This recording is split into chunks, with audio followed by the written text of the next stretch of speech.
شہدہ جعبران mobile پر اپنے محبوب سے راز و نیاز کرنے میں محو تھی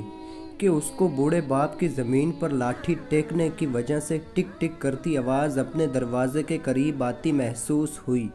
تو اس نے کال بند کر دی اور بڑبڑاتے ہوئے کہا، پتہ نہیں کب یہ بوڑھا مرے گا اور میری جان اس سے چھوٹے گی۔ جبکہ دوسری طرف اس کا باپ دروازہ کھول کر اندر داخل ہوا، انتہائی شفقت سے اس کے سر پر ہاتھ پھیرا اور پھر انتہائی دھیمے لہجے میں اسے شادی کے لیے آمادہ کرنے لگا۔ شاہدہ نے اب بھی صاف انکار کر دیا اور دھکے دیتے ہوئے اپنے باپ کو کمرے سے نکال دیا۔ پچھلے 1.5 سال سے شہدہ جعبران کو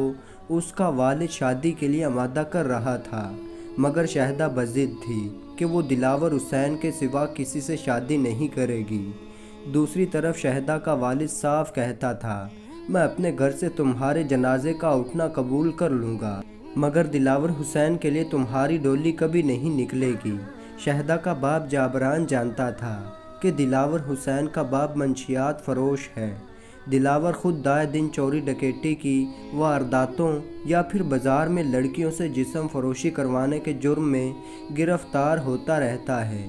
دوسری طرف شہدہ دلاور کے اس قدر نیچ کردار سے واقف ہونے کے باوجود اس سے شادی پر بضد تھی، جبکہ شہدہ کے والدین ایک تو جوان اور دوسرا اکلوتی لاڈلی بیٹی ہونے کی وجہ سے سختی کرتے ہوئے بھی ڈرتے تھے۔ دلاور حسین چاہتا تھا کہ شہدہ کے والدین کسی طرح راستے سے ہٹ جائیں تو ان کا گھر بھی مجھے مل جائے، اس لیے وہ کورٹ میرج کرنے سے کتراتا تھا کہ کہیں اس صورت میں گھر کسی اور کو نہ مل جائے۔ شہدہ جعبران دلاور کے ارادوں سے انجان اسے اپنا محبوب اور دنیا تو کیا جنت کا ساتھی بھی مان کر بیٹھی ہوئی تھی، جبکہ حقیقت جنت کو دھکے دے کر اپنے کمرے سے نکال کر باہر کر دیتی تھی۔ آخر کار دلاور کے روکنے کے باوجود شہدہ جعبران نے راتوں رات گھر چھوڑ دیا اور دلاور کے ساتھ جا پہنچی۔ شہدہ جعبران کے اس قدم کے بعد اس کے والدین کا برادری میں رہنا اجیرن ہو گیا، تو انہوں نے اپنی ساری جائیداد بیچ کر پیسے اور زندگی کی باقی جمع پونجی بھی ایک فلاحی ادارے کو دی اور خود بھی اسی ادارے میں منتقل ہو گئے۔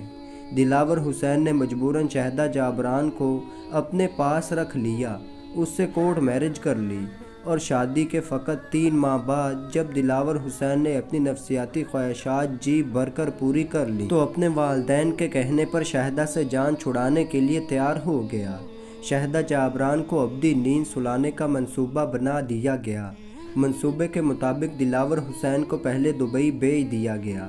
تاکہ اس پر کوئی الزام نہ آئے۔ دلاور حسین کے دبئی چلے جانے کے بعد جب شہدہ اپنے ساس سسر کے پاس اکیلی رہ گئی تو ایک دن اس کے ساس سسر شہدہ جعبران کو گھر میں اکیلا چھوڑ کر کسی رشتہ دار کی طرف فیصل آباد رات رکنے کا بہانہ کر کے چلے گئے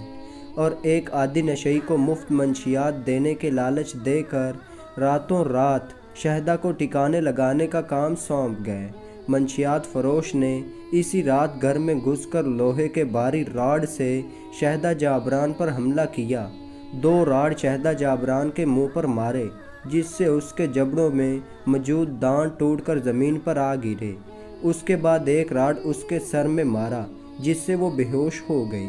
نشے میں دھت اس شیطان صفت انسان نے حالت بے ہوشی میں پڑی شہدہ کو اپنی ہوس کا نشانہ بنایا اور چھری کی مدد سے اس کا گلا کاٹ کر الگ کر دیا۔ یوں شہدہ جس نے اپنی محبوب کی خاطر والدین کو چھوڑا تھا، اسی محبوب نے شہدہ کی عزت لٹوانے کے بعد اسے موت کے منہ میں پہنچا دیا۔ بعد ازاں شہدہ جعبران کا قاتل پکڑا گیا، مگر چونکہ کیس کی پیروی کرنے والوں کو شہدہ جعبران کی موت کا کوئی دکھ نہ تھا، بلکہ انہوں نے خود اسے قتل کروایا تھا،